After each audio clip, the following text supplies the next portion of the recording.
खबरों की वही तस्वीर, बिना बदले बिना डरे, जज्बा सच का लिए, सच दिखाते हैं आपके जरूरत की खबर। 2024 लोकसभा चुनाव में मतदान की तारीख जैसे जैसे नज़दीक आती जा रही है, वैसे वैसे ही सांसद प्रत्याशी जनता के बीच पहुंचकर जनता से समर्थन जुटाना और अपनी सरकारों के लिए वोट मांगने का कार्य कर रहे हैं। उसी कड़ी में उत्तर पूर्वी लोकसभा से भारतीय जनता पार्टी की तीसरी बार के प्रत्याशी मनोज तिवारी ने आज गोकलपुर विधानसभा के हर्षविहार वार्ड में भगवान परशुराम धर्मशाला में पूर्वांचल समाज के साथ बैठक का आयोजन किया। पूर्वांचल समाज द्वारा बैठक में मनोज तिवारी का फूलमाला पहनाकर भव्य स्वागत किया गया। वहीं क्षेत्रीय जनता ने इस बैठक में बढ़ चढ़कर हिस्सा लिया और अपने अपने क्षेत्र की समस्याओं से सांसद प्रत्याशी मनोज तिवारी को अवगत भी कराया। वहीं मनोज तिवारी ने सभी को संबोधित करते हुए बताया कि मोदी सरकार ने 10 वर्ष में कई राज्य और दिल्ली में कितनी ही योजनाएं शुरू की हैं, जिसमें मेट्रो, एम्स, अस्पताल, केंद्रीय विद्यालय, आयुष्मान कार्ड, गरीबों को राशन मुफ्त, इलाज मुफ्त, यमुना विहार से मेट्रो के साथ फ्लाईओवर और खजूरी से सहारनपुर तक हाईवे आदि शामिल हैं।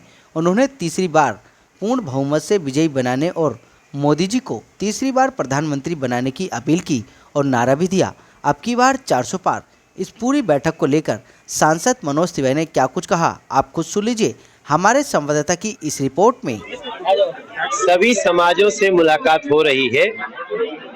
आज हमारे पूर्वांचल मोर्चा के मंडल अध्यक्ष कन्हैया चौबे और मेरा भाई लालमन जायसवाल, इन लोगों ने कार्यक्रम रखा। ब्राह्मण समाज के लोगों से भी भेंट हुई। परशुराम धर्मशाले में बहुत सारी बातें हुई, बहुत सारी लोकल समस्याएं भी लोग बता रहे हैं जो आपसे तो शेयर कर सकते हैं।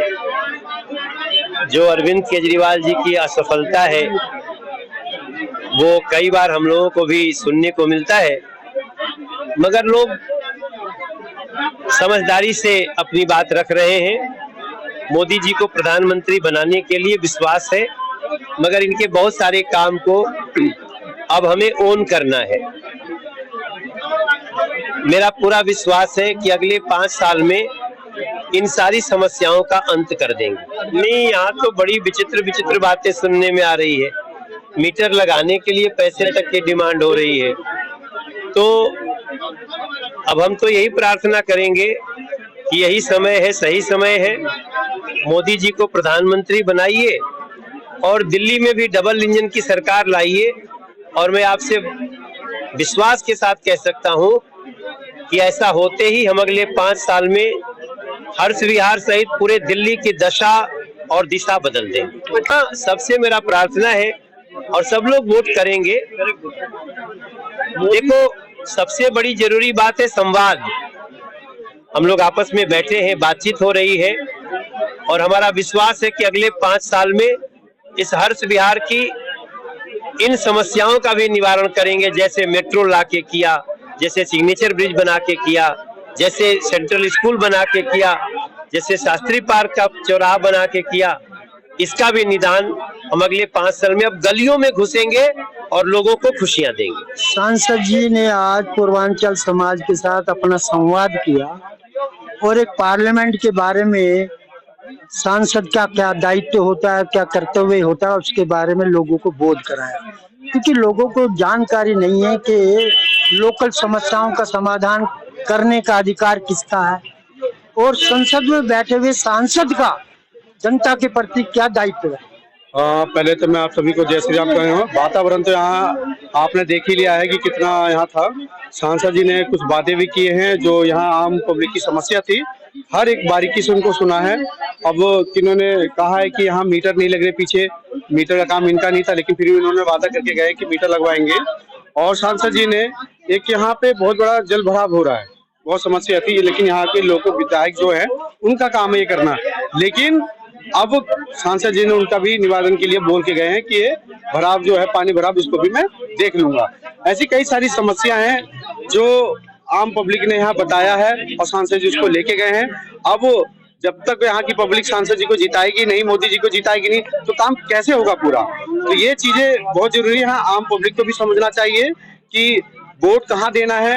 जब तक डबल इंजन की सरकार नहीं होगी, जब तक कोई काम हो नहीं पाता है। बहुत अच्छा माहौल है इस टाइम, बीजेपी की तरफ रुझान है पूरा। सब समस्याएं रखी, क्या लगता है? समस्याएं भी सॉल्व करेंगे। हमारे सांसद जी सही हैं और कह के गए, अपना वचन दे के गए, तो वचन को पूरा करेंगे। कह रहे थे हम राजनीति में जरूर है, पर राजनीति में झूठ नहीं बोलते हम, उन्होंने कहा है। ताकि वो खाना अच्छा खाए, उसके बच्चे संतान, उसकी भी संतान है और देश की भी संतान है, मजबूत होनी चाहिए। अब आप अगर आज सोचें कि इन बातों में कुछ तो आप याद रखिएगा कि क्या पहले किसी के राशन कार्ड पे राशन मिलता था तो पैसा लगता था कि नहीं? आजकल लगता है क्या? क्या हो गया इस देश में? कहां से पैसा इतना आ गया? इस देश में जिसका राशन, ये बात हालांकि अब ये भी कहेंगे नया राशन कार्ड नहीं बन रहा है, तो नया राशन कार्ड बनाना तो हमारे पास है नहीं, वो तो दिल्ली में जिनकी सरकार है उनके पास है। पानी देने का काम उनके पास है। ये बात अलग है कि वो पानी देने की जगह शराब परोसने लगे। इसका विचार करना होगा। तो मेरी आप सबसे ये प्रार्थना है, 25 मई को देश का चुनाव है। 25 मई को देश की बागडोर किसके हाथ में होगी? आज भगवान राम जी का मंदिर बन गया और अगर दूसरा पक्ष है वो कहता है अगर हम आए तो राम जी के मंदिर को फिर से ढहा देगा, वो राम जी के मंदिर को नहीं पसंद करते। बनारस में ज्ञानवापी मस्जिद बन गई थी। देखिए, याद रखिएगा, हमें देश भी बचाना है और अपना धर्म भी बचाना है। और जो दूसरे तरफ लोग हैं वो देश के भी दुश्मन है, हमारे धर्म के भी दुश्मन है। और मैं डंके की चोट पे कहता हूं, अगर कोई मुस्लिम भाई भी कहीं रहता है तो भी बोलता हूं, देखो भाई, हम सनातन धर्म के हैं, हम कहते हैं हम सभी धर्मों का सम्मान करेंगे, और आप लोग कहते हो कि एक